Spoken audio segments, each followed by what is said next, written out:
Alright, so for this video, what I'm doing is I'm adding the final tonal values in the backdrop by adding more of that graphite rub. So I'm looking at the natural variations from the original time I laid down the graphite, and all I'm trying to do is enhance the contrast between the light and dark values.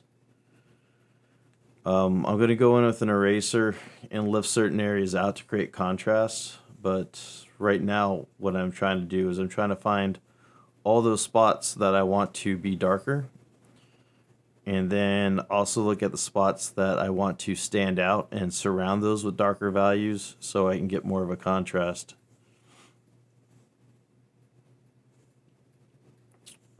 When I do this, I already look for the natural inconsistencies, like the natural highlights that you might see just from the randomness of how you originally put down your values.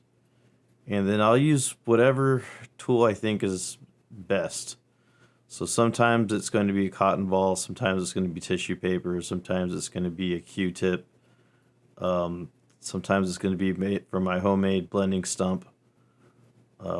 So you'll start to see. Now the important thing is when you erase, so here's the thing, when you erase for the highlights, for those parts that you stand out, that can't be it.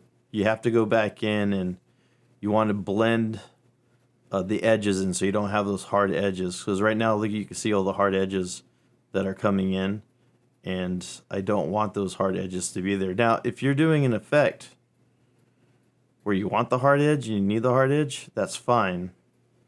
But that's not what I want to do here.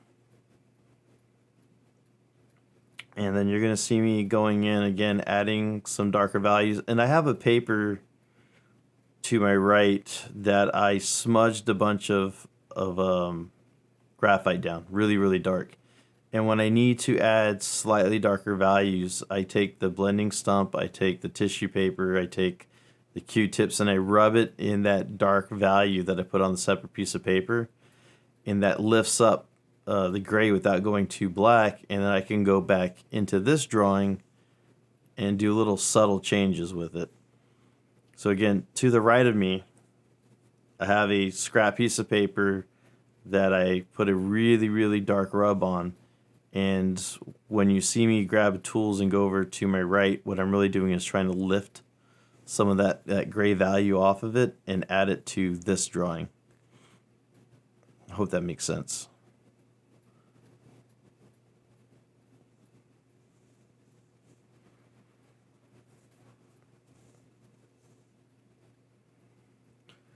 Now, I'm doing this for two reasons. One, I kind of wanted these like light wispy areas to come off. The other thing was I'm trying to, demonstrate a technique. And I showed it a little bit on some of the smaller demos, but I wanted to show you it in a practical application for an illustration. And again, I'm just constantly working in and out. And I go with those natural highlights that I already had in there, and I'm just enhancing them. It prevents you from making patterns when you try to artificially add like highlights or areas to pop out, because that's what we do naturally. So we naturally want to put a pattern in, and just by going what's there already keeps in with the randomness.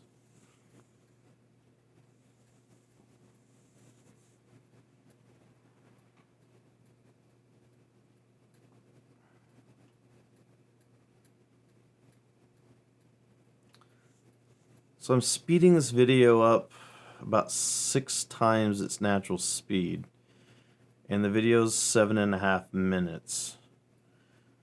So you're looking at another 46 minutes worth of time put into this.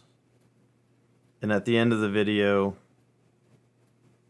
I took just a screen capture from the camera, the hover cam. I haven't scanned it yet. But what I was trying to do was have something that I could add to the end of the video before I had a chance to scan it. I'm trying to get the video done.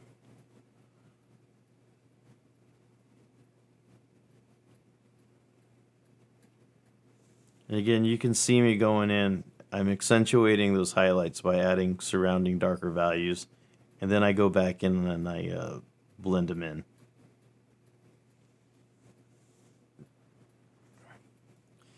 The thing about this is it might continue to change. I might look at this in a day or two and see things that I can improve.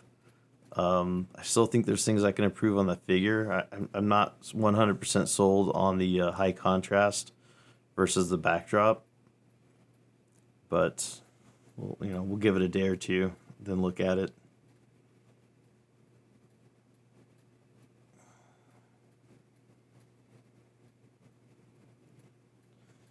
So one thing to note,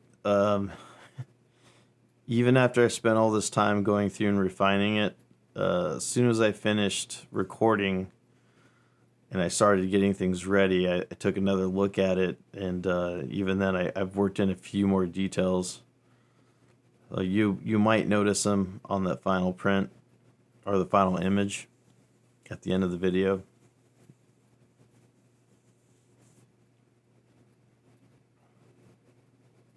Again, all this process right now is refining.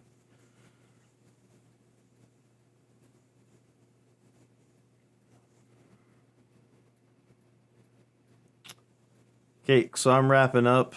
At the end of this, you'll see a snapshot from the overhead cam, and talk to you guys later.